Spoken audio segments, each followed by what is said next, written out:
everyone, and welcome back to week 2 of the Great British Bake Off. This week is Biscuit Week, so let's see what we're going to be baking in this week's technical challenge. For your technical challenge, Paul would like you to make that childhood favourite, the sandwiched jammy biscuit. So I know these biscuits as Jammy Dodgers from when I grew up in the UK, and I'm really excited to make them as it's been quite a few years since I've had them. So let's zoom in and take a look at the process. So the bakers were given an hour and 45 minutes to make the jammy biscuits this week. We're going to dive right into making the jam first, and I will pop a link for the full recipe and method in the description of this video, so make sure you check that out so that you can see all the quantities that you'll need. To start with, we're just going to mash up our raspberries. Now in the recipe it does suggest that you use a potato masher for this, but we're using such a small amount of raspberries that I thought it would just be easier to pull up a spoon from my drawer and then just mash it up with those. And they are going to cook for a while, so you don't need to be really precise about this either. To that we're going to add our sugar.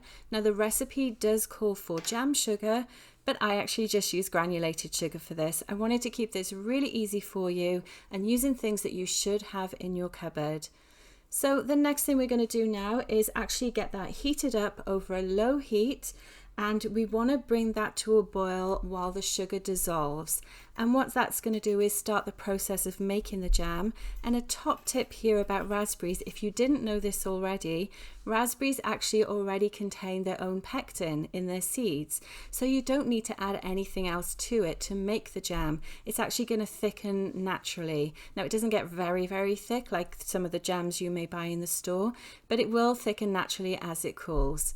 You can see here that it is just starting to boil, so now what I'm going to do is increase the heat a little bit and actually boil it for 4 minutes. You can swirl the pan around a little bit if you want to as well, just to make sure that nothing is sticking, and just do this in a small pan too. Again, the quantity is not very big, so you don't need a huge pan for this.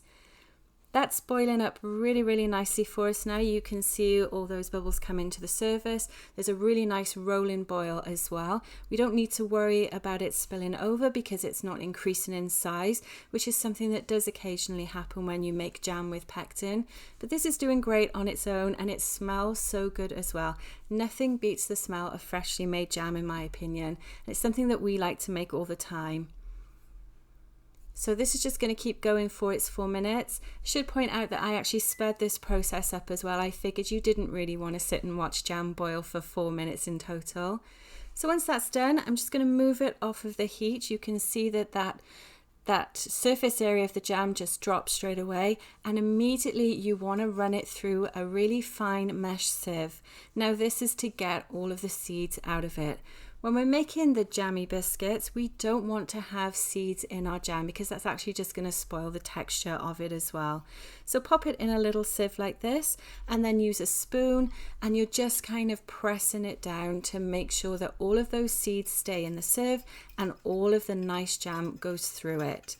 And you can see this doesn't take long at all. You just have to do it in a couple of stages because there is a little bit extra jam for the size of sieve that I'm using. But a really simple technique. I mean, you could go ahead and you could eat the seeded jam at this point then if you wanted to, once it's cooled down.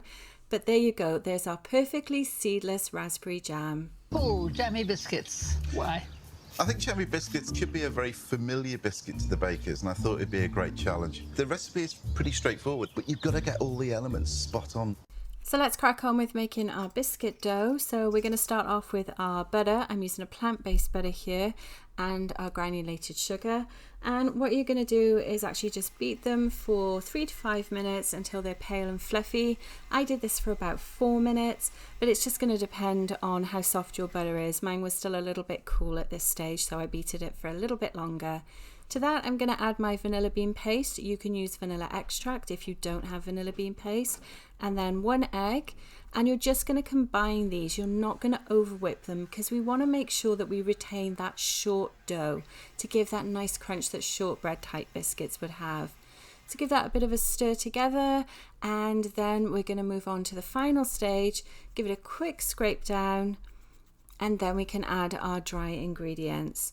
And for the dry ingredients, we're going to be using some all-purpose flour and also some corn flour. Again, that's just to give that shortbready consistency.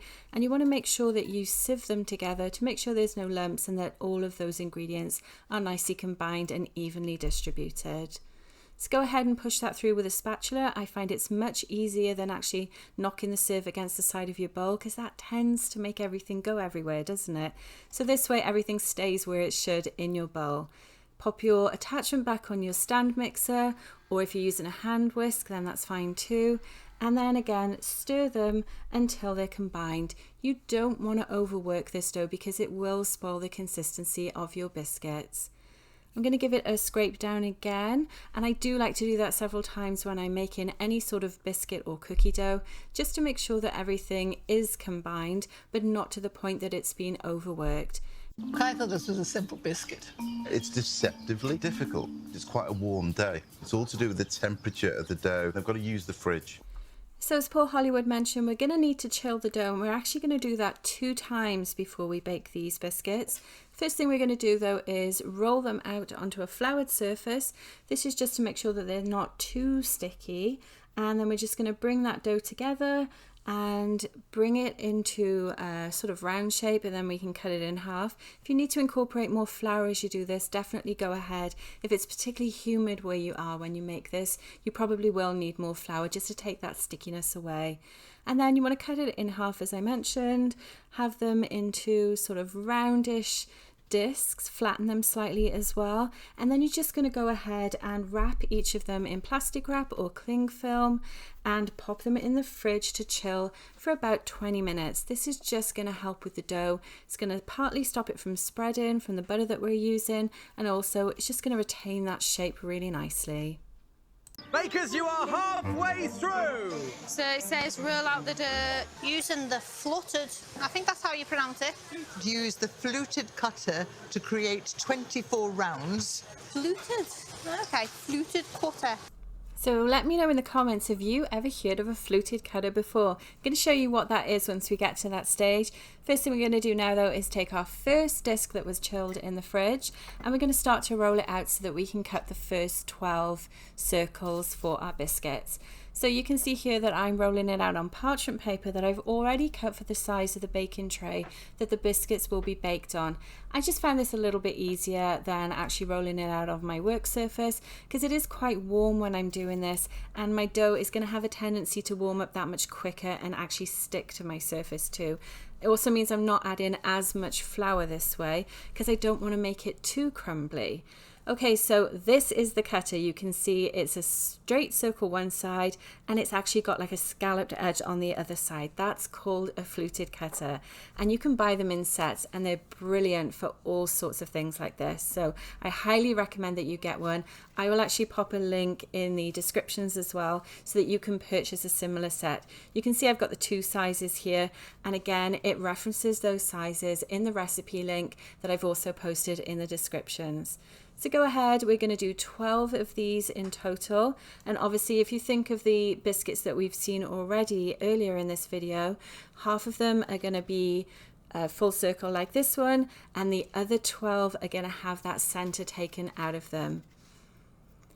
So let's go ahead, get the rest of the first 12 done. You can see that I'm just taking the offcuts, putting them back in my bowl so that I can roll them up again to make sure that I get the right quantity. And it looks like I may end up with just a lot of extra dough here anyways. So don't worry if you do have extra, the more biscuits the merrier, right? Perfect. So we just have a few more to do, so I'm just going to pop them to one side and then roll out the rest, being careful with my rolling pin. The good thing about using them on parchment paper is that you can move them around really easily too. Again, they may be more inclined to stick if you were doing this on your counter, but I am just going to roll that excess on another piece of parchment for my second tray to make it easier for me. You can see that I just need to cut a few more here. Okay, and then we've got one more left, so we'll just roll out a little bit for that again, pop a little bit more flour on it because it's starting to warm up a little bit too much for my liking. And that's perfect. So now that is going to go in the fridge. We're going to pop it over onto our baking tray, and then that dough is going to chill in the fridge for 20 minutes before we bake it. Now I've gone ahead and I've rolled out that second set. We're going to use the smaller cutter this time, and in the show they actually used a heart cutter. I didn't actually have one the right size, so I decided to use a circle instead. Still going to look great, trust me. And I don't really think the middle shape makes that much difference to the overall look of the final biscuits. So just make sure you get all of those cut out. Perfect. And same as before, we're going to pop that on a baking tray and chill it in the fridge for 20 minutes. It's so hot in here, the butter's just completely melted. I'm just gonna throw them back in the freezer again. I'm chilling the dough now simply to get it stiff enough so that I can work with it. So I should have mentioned earlier that when you put your dough into the fridge to chill, you want to put your oven on at that point and preheat it for 300 degrees Fahrenheit or 150 degrees Celsius if you're using a fan assist oven. And then you're going to pop both trays in the oven for 10 to 12 minutes until the edges start to go a pale golden colour. So let's have a quick look at them while they cool. You'll notice there's a couple of bubbles, but they're actually just going to tap down as the biscuits cool. Okay, make the buttercream. Lots of detail, as always. He's emphasised in the recipe smooth. He's in smooth mode. Let's go ahead and make our buttercream next. This is a really simple buttercream, but it tastes really good too. It is perfect for putting inside of biscuits like this. So we're starting off with our plant-based butter. You can use regular if you're not dairy-free. To that, we're adding our icing sugar or confectioner's sugar, and also a little bit of vanilla just to give it that extra kick of flavour. You could always change that flavour as well if you don't like vanilla extract or vanilla bean paste, and use something else like a nice strawberry extract or even lemon if you prefer that kind of flavour. Make sure though that it is something that complements your raspberry jam, of course. So I'm going to speed this up. We do actually want that buttercream to beat for a while until it's really light and smooth, and as the contestants pointed out, that's what Paul Hollywood was looking for. He wanted a really smooth buttercream. So what you want to do is you want to scrape your bowl down, just check that there's no graininess left from your confectioner's sugar, and then clean off your attachment and whisk it again if you feel that your buttercream needs it. And of course, as I've mentioned before, if it is particularly warm when you're making this, you want to make sure that you have your butter slightly chilled, because that will help to actually hold its consistency better. Next, I'm going to go ahead, and this is something that they didn't do in the recipe itself, but I find it's a lot easier if you actually pop your buttercream in a piping bag so that you can get a little bit more precision in the amount that you're putting into your biscuits.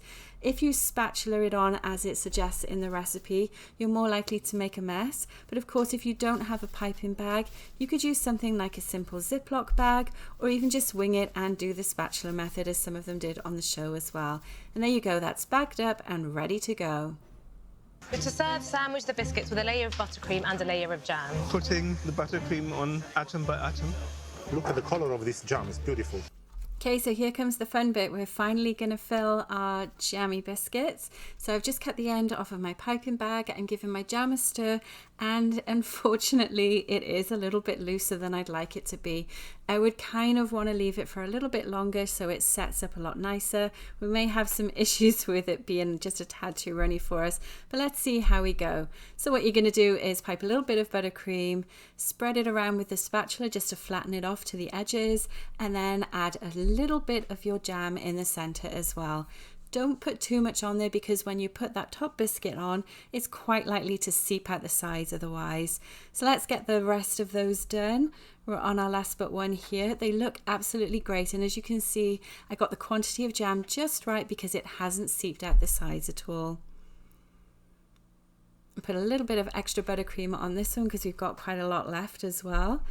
And our last bit of jam, you can see there's lots of jam too, so you could definitely make lots of these. And there we go, there's our finished jammy biscuits. Don't they look wonderful? Yeah, they're still a bit doughy. Bakers, your time is up. Step away from your bakes. Okay, so let me know in the comments below what you thought of this challenge. Personally, I think it was a little short on time, as when I was going through it, I actually needed to let things rest for a little bit longer to cool down, just to make sure that my buttercream wouldn't melt. So if you are doing this, Just give yourself a little bit of extra time than they gave the contestants this week. Let's go ahead and try one and see what they're like. And these are a shortbread consistency. They're going to be nice and crisp. They're going to have a nice snap to them. Let's have a go.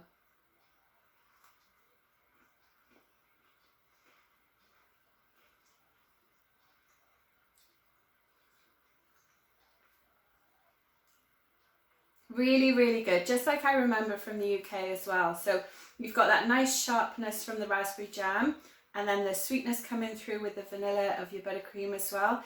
And it's almost like a shortbread cookie, so a perfect combination. Now don't forget, if you missed last week's, you can go ahead and watch my technical challenge from that, where we made the malt loaf that Prue set.